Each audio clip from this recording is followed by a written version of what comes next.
Hello, everyone. Welcome to the Horror Room. I'm Travis Bruce, and today we're doing another Women of Horror Spotlight. Today I have with us, she's an actor, and she is starring in two indie horror movies right now. One is in production, and the other one is out. Had a great premiere in Happy Day Grace, Maryland last month.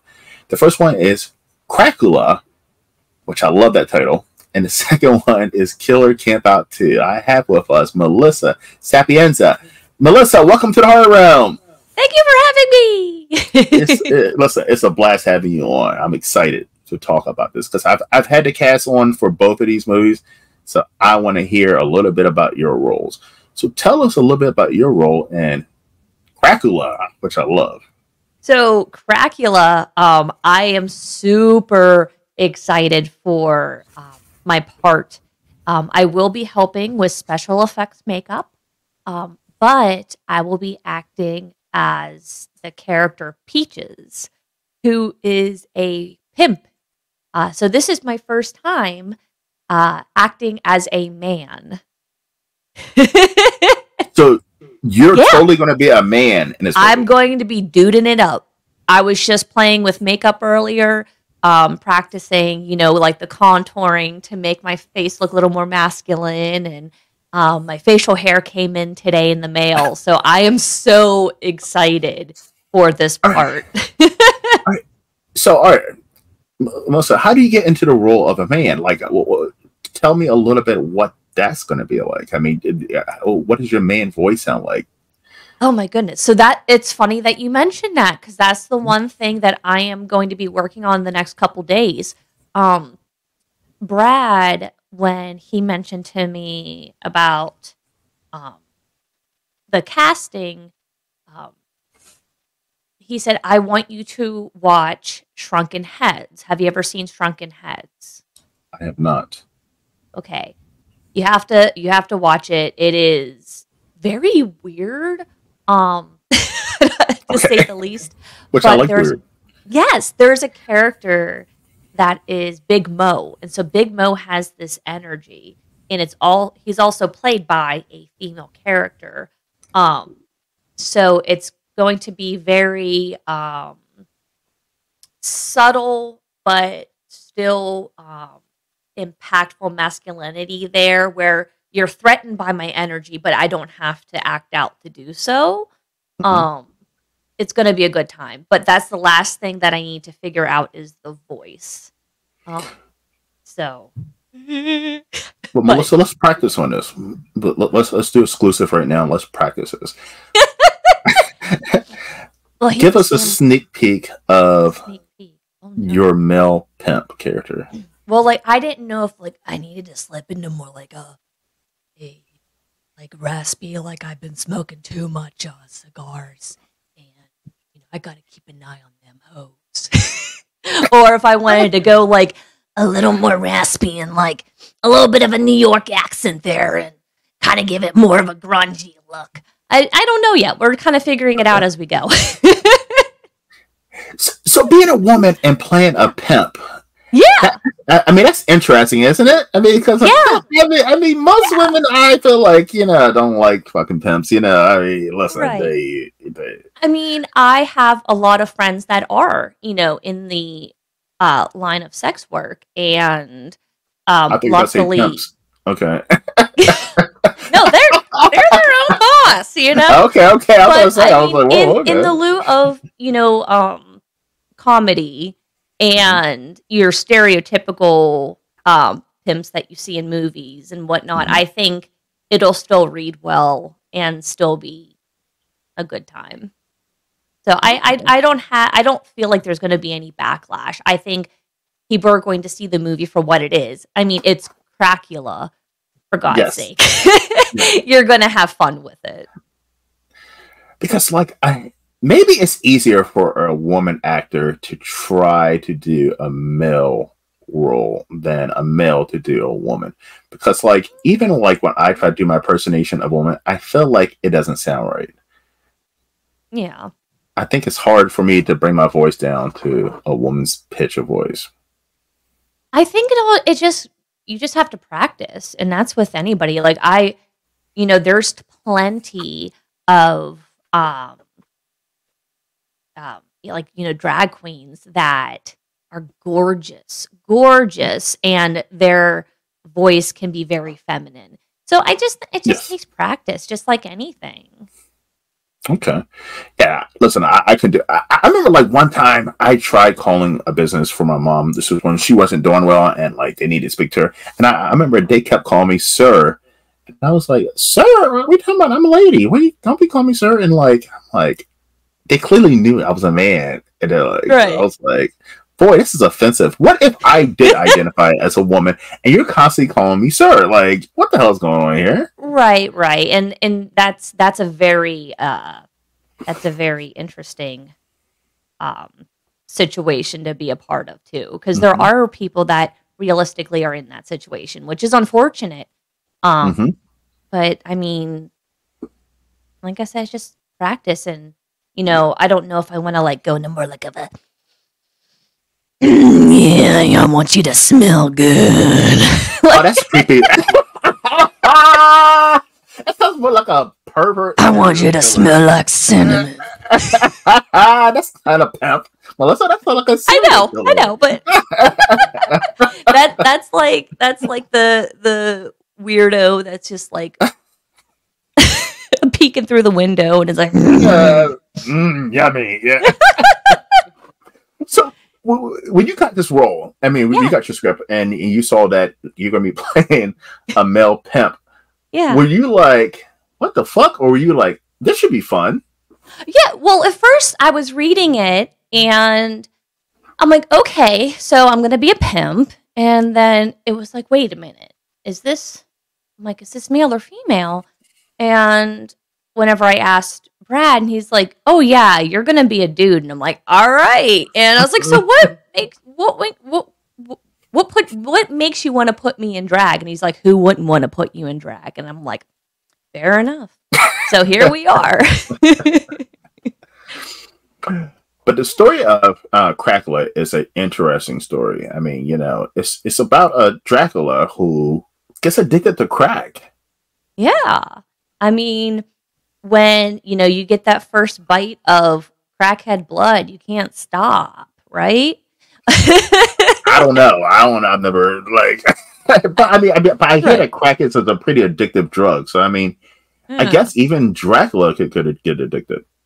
I mean, no one's safe from it. I mean, there was already a uh, rabid uh, raccoon for Cracoon, so that Hmm. was a whole other thing. Cocaine. You got Cocaine Bear. I mean, Got which is a Cocaine derivative Bear. of crack. I mean, Yeah. yes, everybody is getting on crack right now in horror movies. I even saw that there's a meth mouse or something.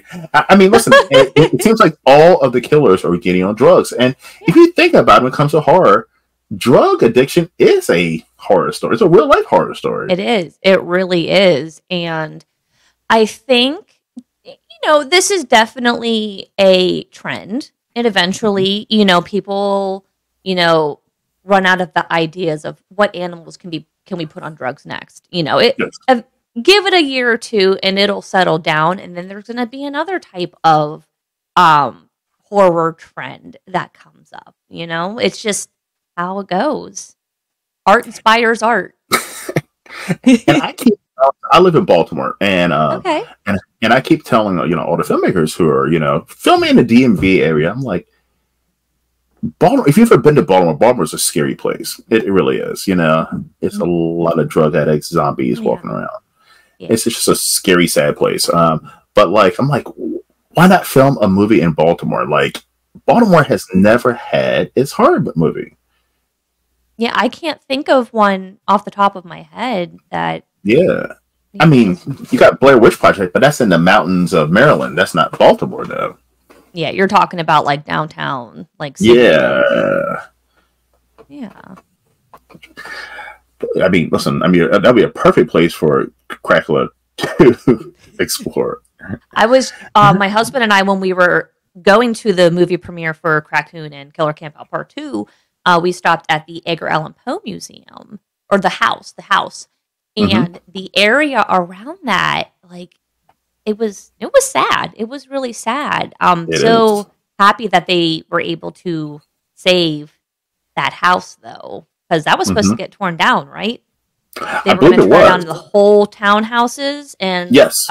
like rebuild for um, living situations, but they kept that one. They kept that little section of the townhouse.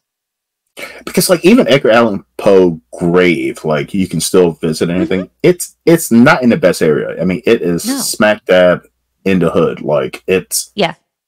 it's in like it's not an area you don't want to be walking around at night. And like it's fascinating that, people in Baltimore still have respect for his grave. Like no one has tampered with it or anything. Like people still come by for his Yeah, birthday.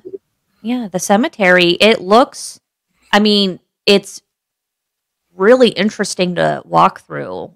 Just where all the tombstones are, even like some like under the building, like under the mhm. church, and squeezing through little walk paths that you wouldn't think would be there, and just it's really neat to walk through, and it is well kept. It is. I mean, it is, and I'm glad because Edgar Allan Poe. I talked to a lot of horror writers, and they get a lot of influence from Edgar Allan Poe. Yeah. And when I speak to most people, I say, he's from America, buried in Baltimore. Most people don't even know that. That's not even a Mhm. common knowledge thing. I mean, they have a big festival here. I mean, Baltimore definitely, even from our football team, the Ravens. We Yeah. definitely celebrate Edgar Allan Poe here. So, Melissa, before we jump into Killer Campout 2, what Sure. got you into horror acting? Well, I have always loved a good scary movie. I was desensitized at a very young age with older siblings that, watching Jason, Freddy, whatnot. The good Um, stuff. yeah, the good stuff. Hmm. And I had an opportunity to um, do some special effects makeup on an indie project. Um, because they knew that I was doing um, my own special effects makeup, more so like zombie gore and some cosplay.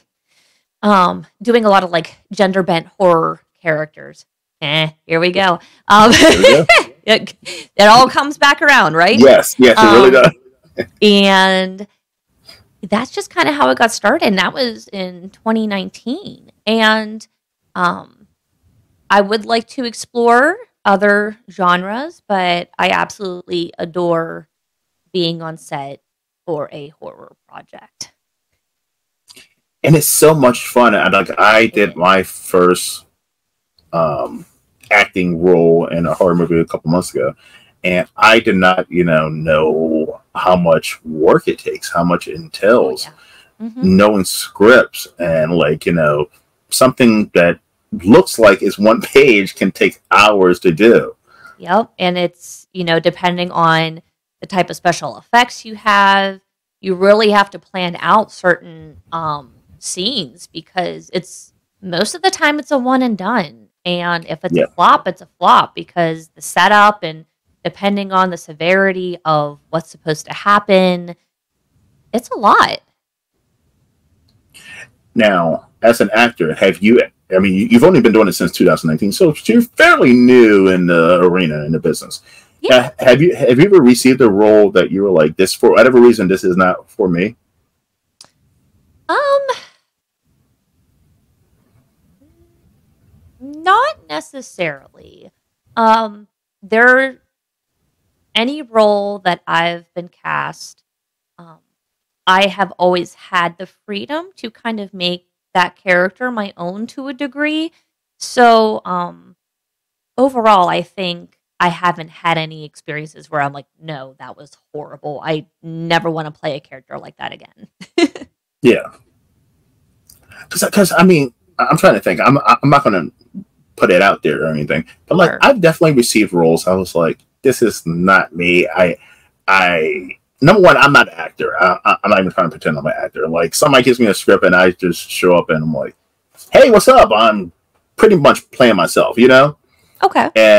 And like I received one. I was like, this is totally not me at all. I don't even know how to even be this character. And I was like, I think it'd be unfair for me to take this role when there's probably someone out there that'll be better at this than me. Got it. Got it. Yeah. And I'll tell you off camera what that role was. Yeah, I mean, I honestly can't say that there was. I mean, I've had roles that I wasn't a huge fan of, but not necessarily anything that really sticks out that I'm like, oh man, like I shouldn't have done that one. Because like I said, because of the people I've worked with, I've been able to kind of shape them in kind of similar to what, it feels like you're playing yourself, but you're really not. Yeah. But if you can bring your own elements of your personality to a character, it makes it a lot easier to slide in. Now, is it easy for you as an actor to try to ad-lib the roles, or do you go by like? So I like when it came to like me reading my first script. I try to follow the script as much as possible, but in my mind I was like, I think it would sound better if I did this or this and that, and the filmmaker and the director was okay with it. Is that something that you try to do? Do you try to ad-lib or improvise certain scenes? Because you're like, I think this would be a better flow for me. It really depends on the character and the script. There have been times where I stuck pretty much to the script, and that was, I would say, more so towards 2019, like the first couple roles where I'm like, okay, I'm gonna try to remember as much as I can and try to stick to the script. Little ad libs in here and there. Most of those were probably like happy accidents where I didn't get the line right, but whatever I said still came across fine, so we just kept it. And then there's been times where I've been on sets where it was completely improv. And so just anything I'm spewing out of my mouth, that's what you're getting. So, yeah. And that's fun. I mean, because like I remember in my role, like it didn't say to do a shoulder shimmy, but I was like, maybe I did throw a shoulder shimmy in, and the director was like, I like that.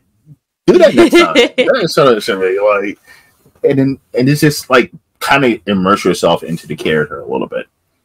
Yeah. All right, so let's jump over it. So I had to cast on last month, right before the premiere of Killer Campout 2. And it was a fun interview. Now, tell us a little bit about your role in Killer Campout 2, because I was a huge fan of Killer Campout 1. Awesome. So for Killer Campout 2, I played the character Nancy, one of the troubled teens, in the process of figuring out who she is, and found herself stuck in the situation that she doesn't want to be in.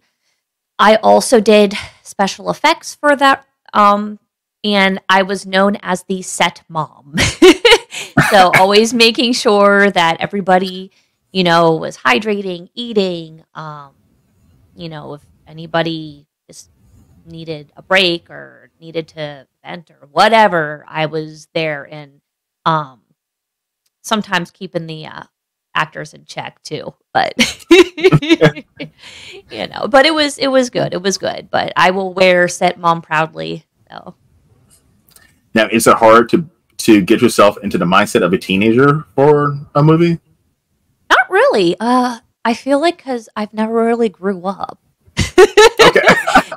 I am known as the human Muppet. So having high energy and it does help. Like I have teenagers now, so they kind of remind me of like, oh yeah, I can do that asshole thing. But no, it's pretty easy. I feel like if I had to do something much younger, it might be a little bit harder. Or even like elderly. I don't know if I could do an elderly role at this point, because I think that would need a little more practice. But teenagers, that's easy. because I kind of vaguely, I'm 41 now, so I vaguely remember what it was like to be a teenager, and I remember I look back and was like, I mean, at the time I was like myself, everything that I did was so cool. Everything I said was cool. And I'm looking back like, no, I was kind of a douchebag. There was nothing cool about me. Like, why did I think I was cool? Like, it's almost like, I don't know if you have experienced this. Have you ever like get the memory on your Facebook from like 15 years ago or 11 years ago? Oh, it's awful. Oh my goodness. And you put something down and you read what you wrote down and you're like, why did I put that? I sound like a fucking loser. Like, what? Was I really complaining about that thing at that point in time? Like, what? Did I really need to post about that? but it sounded like I was doing something. It felt like I was doing. I remember at the time it felt like I was doing something interesting. I'm looking back like, ugh, that's cringing. Why did I say that? Well, I also think, looking back at those and around the time that like Facebook and social media was really starting to pick up, I think people were still experimenting and figuring out how to use their voice on social media. So those really weird, cringy things was kind of like the test grounds for what social media is now. If you think of it that way. What's one that you've seen recently that popped up on your screen that you're like, let me see. I might be able to find one because it wasn't great. Usually it's something along the lines of like, the kids keeping me up or something stupid. Dun, dun, dun, dun, dun, dun, dun, dun. Oh, this one is not bad. This one's from 2020. It's a quote from me. Stuff and things and stuff. Be happy, love people, and stay spooky. That's not bad. That's not bad. And oh wait, here. Oh, this one's good. This one is not bad, and it has my daughter, who is now 13. So she would have been like 6 at the time. So she was asking about how I made the sloppy joes for dinner. Me. It's homemade, so it's made with love. Her. And your black soul. Exactly. Not bad. Still not bad. Still not bad. I know. I'm trying to come up with good ones, but like I guess tell you mine. Today was a good run of quotes. I saw one of mine the other day. It was from 2009, and it said, "Boy, 99.9% of the people on what's the name of that show? Shit." It was the comedy show. Oh my god, what it was? It was like the stand-up comedy contest show. No, that's not Who Lines. What is it called? Whatever that show was. Okay. It was a stand-up comedy, like it was like American Idol, but it was stand-up comedians. Oh. It was pretty big. Anyway, but I said, boy, 99.9% of the comedians on here. I feel like I'm funnier than 99% of the comedians on this show. And I'm like, why did I put that on there? Like, what made me think, even if it was true, which it's not, why did I put that on social media? Again, just we were on the front line, dude. And it got no likes. We were the testers, just. Oh, that's the worst one too. When you put something up there and it gets no likes, no comments, or anything, you're just like, ugh. There was another one, and I just skimmed past it just because I was like, eh. But I guess I watched Death House, and I wasn't a fan of it. I was just like, meh. Like, I watched Death House. It was, eh. Now, how many likes did that one get? I think I only got like 1. One. Oh. That's okay. That's okay. Yeah, it's okay. Listen, it was way back in time. Yeah. I still get posts that are 1 like. It's fine. Yeah. Listen, I do too. That's why I don't post it. I don't post shit anymore. Because it kind of fucking kills your vibe. Especially when you put a good post. Like, I used to travel the world and go to different countries and places and different states. And I would post, like, me riding an elephant's fucking back in India or something. And it would get no fucking likes. Like, it would get no likes. I'm looking like, wait. the guy who just, I mean, like the lady who just like made a post that she just busts her boyfriend's windows out, got 1,000 likes. How come me riding an elephant gets no likes? Like, huh? Like, and then so like I was like, let me slow down on making posts on Facebook, because I just feel like Facebook has gotten to the point now, at this point, where it is the things that lead to negativity and drama are the ones that are the posts that get all the attention. And it used to not always be that way, but I've seen that now, and I'm like, I don't want to even get into the mix of that shit anymore. And that's why it's just post for you, boo. That's, you know, it's your page, it's your content, however you want to do it. And, you know, there's nothing wrong with sharing a nice cat meme. Cat memes are great. And, you know, supporting indie projects. Like, hey, this looks exactly. Cool. That's what I do now. That's what I do now. I mean, it's all about indie horror. Now, Melissa, if you've watched my show before, you know what's about to come up now. I'm about to ask you 3 random horror questions. Oh, no. You ready? We're going to try. These are all opinion, though. These are all based on opinion. Okay. Now, Melissa. Yes. You've been in several indie horror movies. I'm pretty sure you've died in some of them as well. Yes. What is the one way you've died in a horror movie so far that you're like, fuck that, I would not want to die this way in real life? So, the first one that comes to mind is I was in a deep freezer. And alive? Yes. So like I was tied up in a deep freezer. Okay. And you know those, it's like a gardening tool that it's like a big thing and you like stab it down the ground and it like helps like create holes. Yes.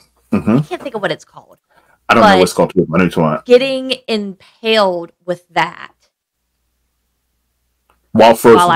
While I wasn't frozen yet. I was just hanging. It was just an old deep freezer, and that I stabby. And I think the reason why that comes to mind first is because the smell of the guts that were being used was it was so horrible. Bad. It was bad. So what was the guts made of? I know it was definitely like sausage casing, like the casing, and it was filled, I can't remember what it was filled with, but it definitely smelled like raw meat and like fake blood. And yeah, I did not smell pleasant after that scene. Wow. Yeah. That is a horrible way to die. Oh yeah, it was. And like even just thinking about it, you know, you're just kind of stuck there in a spot, you know, you're all tied up and you're just taking it. I mean, it wouldn't be a quick death. So and you know it's coming too, and like there's nothing you can do about it. Yep. That's horrible. Melissa. All right. You ready for the second question? Sure. What is the first horror movie that you saw that really scared the shit out of you? Oh man. That is so hard. I would want to say, if I can, would be probably one of the Elm Streets. Probably the first Elm Street.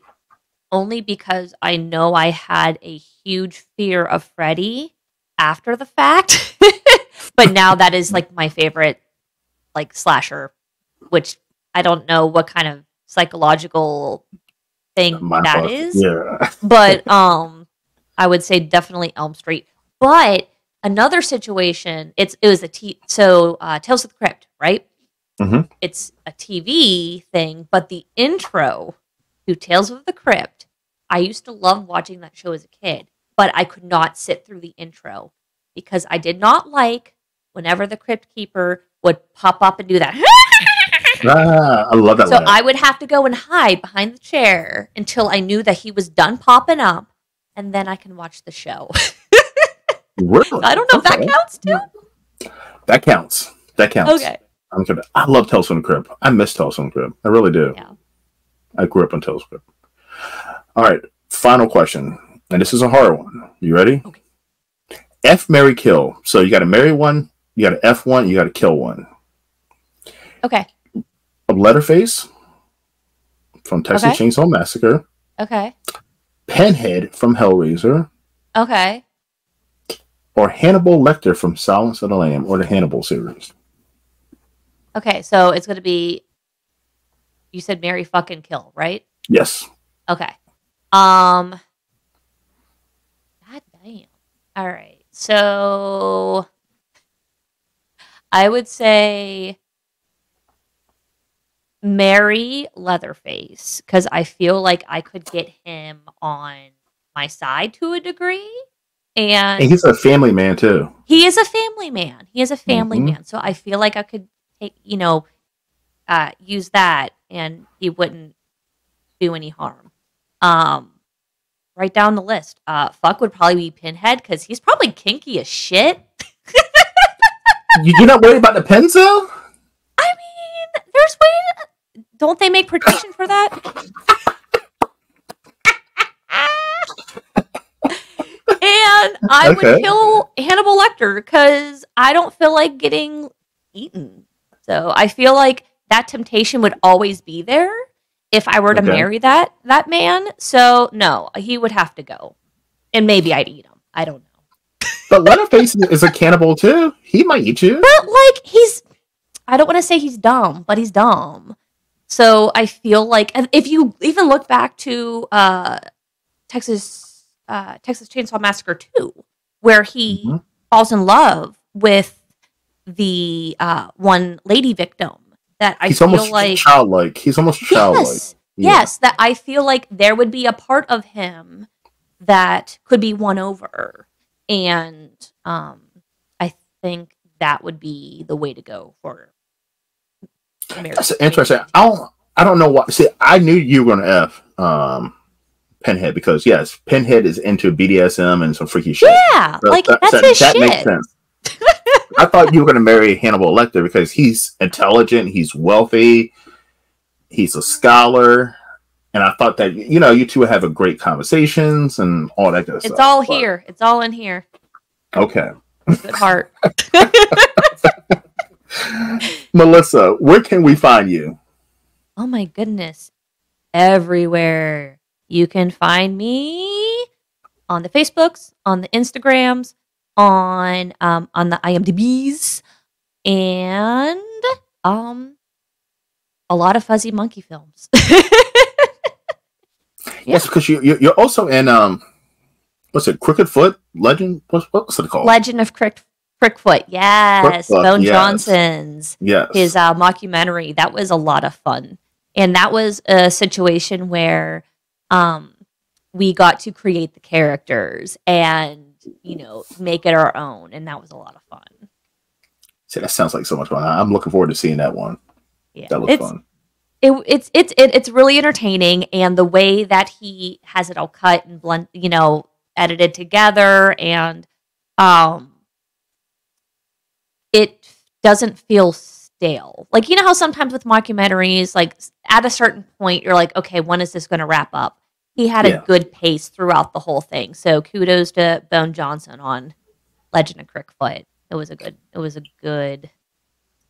film. I can't wait to see that. Listen, I can't wait to see CRACULA. I can't wait to see Killer Campout 2. Once again, I'm disappointed I didn't get a chance to make it to the premiere, but I can't wait to see those films. And I can't wait to see you in them, Melissa. Oh, thank you. Well, listen, everyone, thank you for coming to the Horror Room. I'm Travis Bruce, and that is Melissa, and I'm by the Sapienza. That's right. We'll see you next time. Take care.